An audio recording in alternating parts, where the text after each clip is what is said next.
It's the most wonderful time of the year. No, not the holidays. Performance review season at work.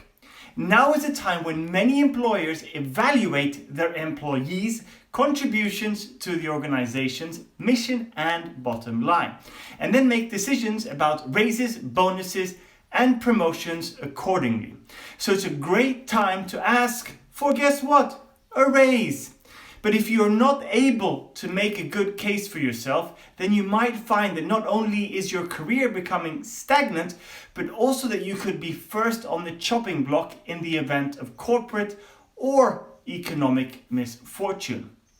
If you're new to the channel, my name is Broberg, and my motto is, the more you learn, the more you earn. And the goal of my channel is to help you and your family to improve your personal finances and create a better financial future. So please make sure to subscribe to my channel, tap that bell for notifications, and you guessed it, smash that like button.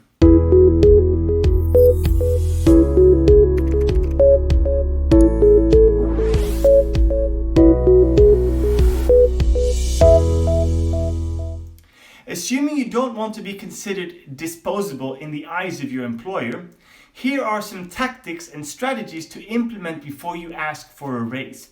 They might just help increase your chances of success. The first one, use your initial job interview to set the stage. Remember how nobody cares about your money more than you do, right? Well, nobody cares about your career more than you do either.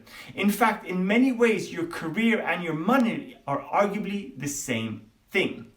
While there are probably supervisors out there who will proactively approach you with advancement opportunities appropriate for your skill set, it's safer to assume that you'll need to take matters in your own hands. The best time to set expectations is, of course, before you even have the job.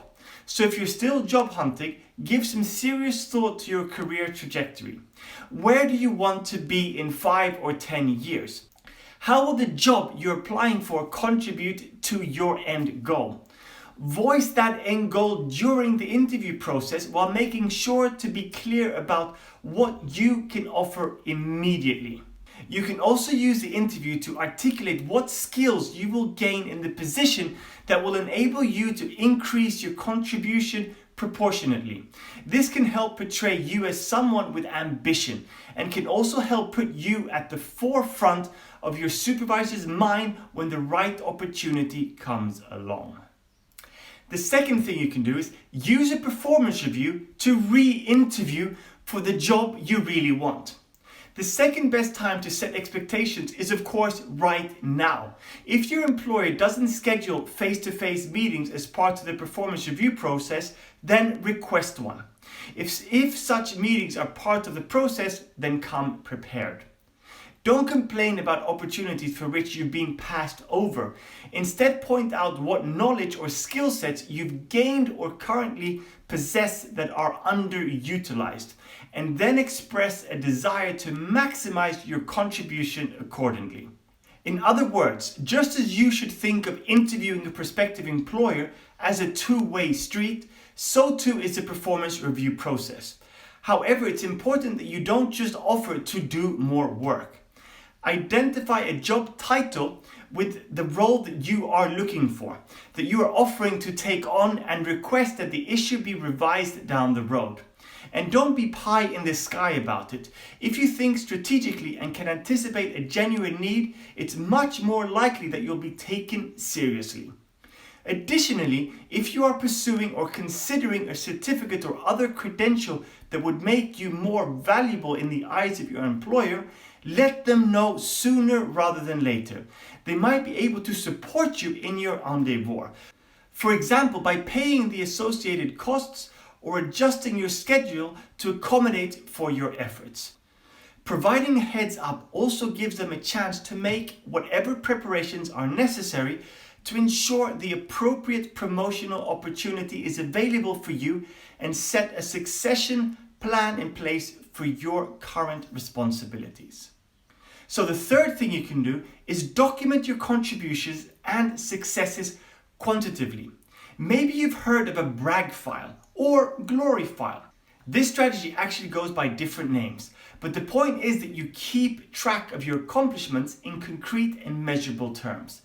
Because depending on the size of your team, your boss may or may not notice or remember everything you're doing right.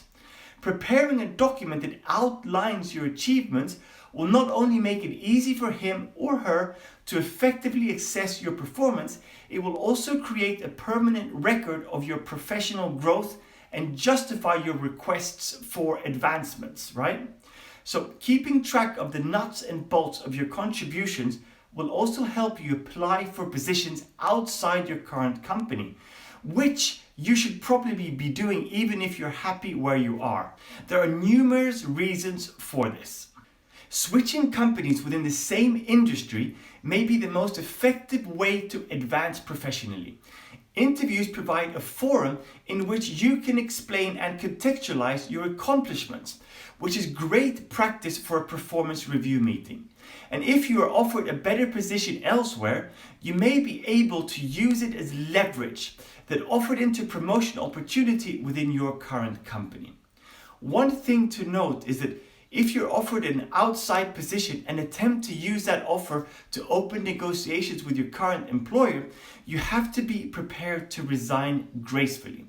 When I told my former employer that I'd been offered another job, the first word out of my supervisor's mouth were, "Congratulations, when's your last day?"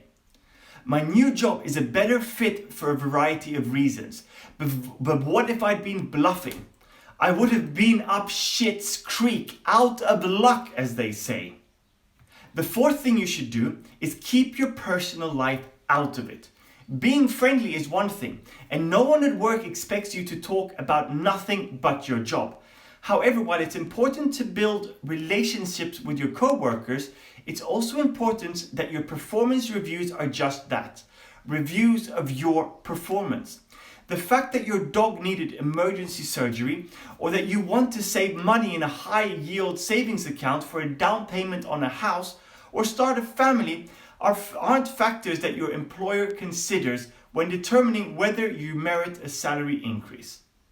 In fact, admitting that you are effectively living paycheck to paycheck can backfire big time.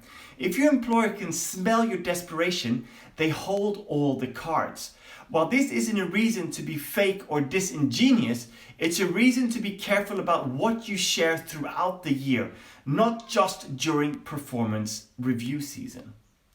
On a related note, it's important not to gossip or complain about work at work. Doing so can make you seem petty and irresponsible.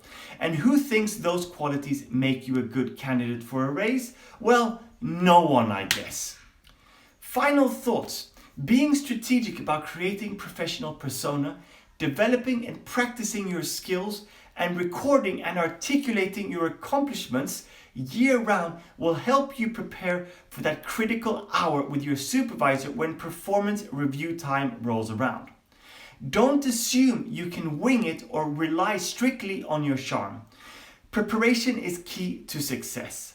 How do you prepare for performance reviews? What has worked or not worked for you when asking for a raise? Share your strategies in stories in the comments below. And like always, I hope you found this video helpful and entertaining. And if you did, then please share it with friends and family. Don't forget to subscribe to my channel. Tap that bell for notifications, and if you haven't already, then smash that like button. And I really look forward to seeing you in the next video.